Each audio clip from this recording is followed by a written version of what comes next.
Bom dia, pessoal. Meu nome é Flávia.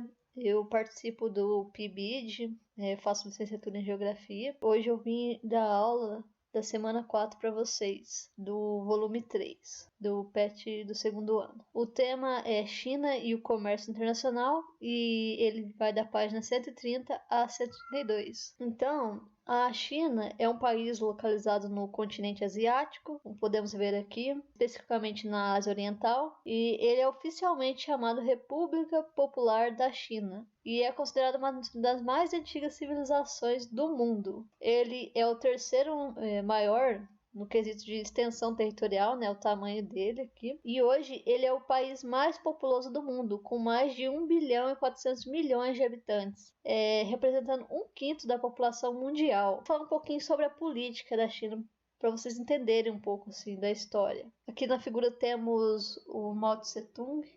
Então, a China, o sistema político dela era baseado nas dinastias, ou seja, as famílias reais administravam o território. Então, durante 268 anos, o país foi governado pela dinastia Qing, a família Qing, né? E essa foi a última família a estar na frente do governo chinês. A partir da queda dessa dinastia, instalou no país a República da China no ano de 1911. E após uma guerra civil, que durou de 1946 a 1949, que representou um intenso conflito entre os nacionalistas e os comunistas, o Mao Tse-tung, ele participou dessa Revolução Chinesa e fundou em 1949 a República Popular da China. Então esse revolucionário, ele governou até 1976, que foi o ano em que ele faleceu. E atualmente o governo chinês, que corresponde a uma república socialista unipartidária, tendo o Partido Comunista Chinês como seu único partido político, tem como administrador do país, desde 2013, o Xi Jinping. Mas é válido falar que, apesar da China ser comunista, ela tem muitas práticas de cunho liberal, que são classificadas como capitalistas. E eu vou falar um pouco mais sobre isso mais à frente.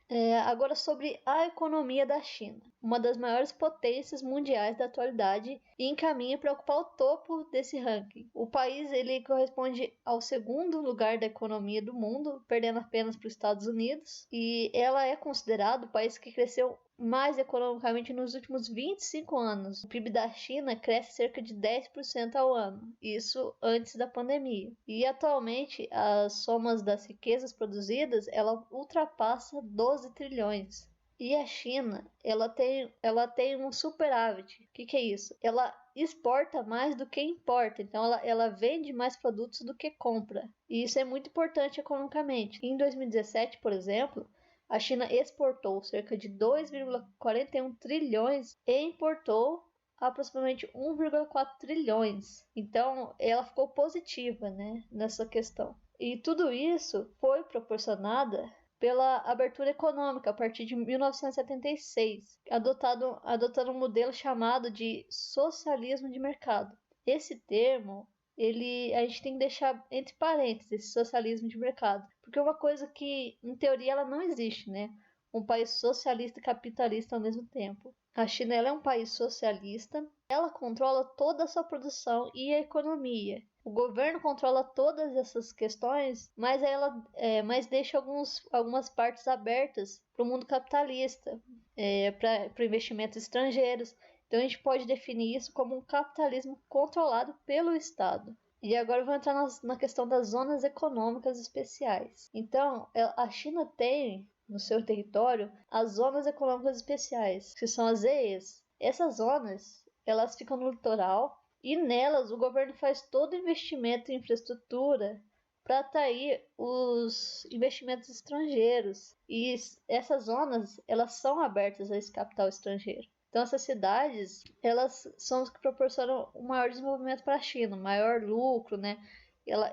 Essas cidades que fazem a economia girar, né? Então eu vou destacar alguns fatores que são os maiores responsáveis pelo crescimento chinês. Uma questão é a população, que a população da China é muito grande, isso faz com que tenha uma mão de obra disponível para trabalho, né? Além disso, ela tem um grande mercado consumidor. Grandes investimentos estatais, ou seja, o governo da China investe muito infraestrutura para receber o capital estrangeiro, investe muito em educação, ela busca qualificar a população dela para o trabalho, e também um desenvolvimento tecnológico. Então ela investe bastante em educação, uma coisa muito importante. E a China possui grandes recursos naturais e tem uma produção muito eficiente, muito rápida. Então os pontos importantes na China são a indústria, o setor mais importante economicamente, que tem grandes investimentos. A questão da agricultura na China é importante para eles porque é um setor que não se desenvolveu muito. E o setor agrícola é importante porque a população é muito grande, então ela precisa desse alimento, ela precisa que a agricultura se desenvolva. Então é uma questão que o governo chinês tenta desenvolver. E é bom sempre lembrar que a China, como os outros países do mundo, também sofre com desigualdade. Então não é toda a China que é desenvolvida. Tem muitas partes que não são tão desenvolvidas. Tem muita pobreza também. E agora eu vou falar um pouquinho sobre a relação entre a China e o Brasil. Eu imagino que vocês já tenham escutado muito falar nos últimos anos sobre essa relação. Então a China é o principal parceiro comercial do Brasil desde 2009 e as relações comerciais entre esses países têm se tornado cada vez mais intensas. Segundo o Ministério da Economia, por exemplo, no primeiro trimestre de 2021, em comparação com o mesmo período do ano passado, o comércio entre os países cresceu 19,5% e as exportações brasileiras para a China 28%. E a gente tem que destacar que os principais produtos que o Brasil vende para a China são a soja, o petróleo e o minério de ferro, que somando esses três produtos equivale a 79% das exportações do Brasil para a China. Só que a gente tem que pensar também que, segundo o Ministério da Economia, 99% das importações brasileiras da China são de produtos da indústria de transformação. Já o Brasil, ele vende para a China, a maioria são commodities, que são produtos de baixo valor agregado. Então, o Brasil importa da China produtos de valor alto e de tecnologias complexas e exporta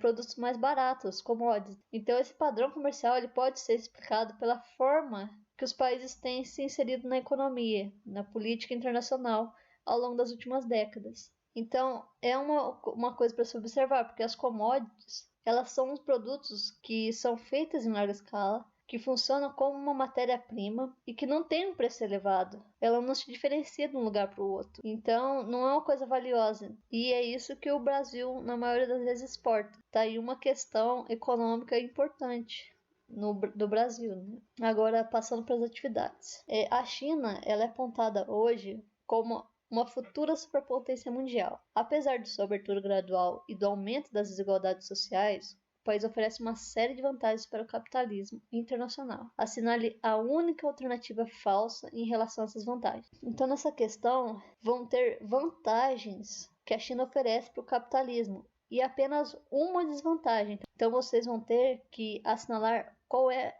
a questão que não é uma vantagem. É a questão 2. Assinale a alternativa que relaciona corretamente a tabela com as alterações verificadas na China. Então, vocês vão analisar essa tabelinha que eles apresentam aqui e ler essas questões aqui e ver qual dessas questões tem a ver com essa tabela. Vocês vão tentar relacionar. Atividade 3. A China é vista como principal economia mundial e já é percebida em grande parte do mundo como a principal economia mundial, embora na realidade seja a segunda, atrás dos Estados Unidos. Segundo pesquisa de opinião publicada pela imprensa chinesa, na qual foram ouvidas por telefone mais de 26 mil pessoas de 21 países, 41% disseram que a China é a maior potência econômica mundial, enquanto 40% acreditam que são os Estados Unidos.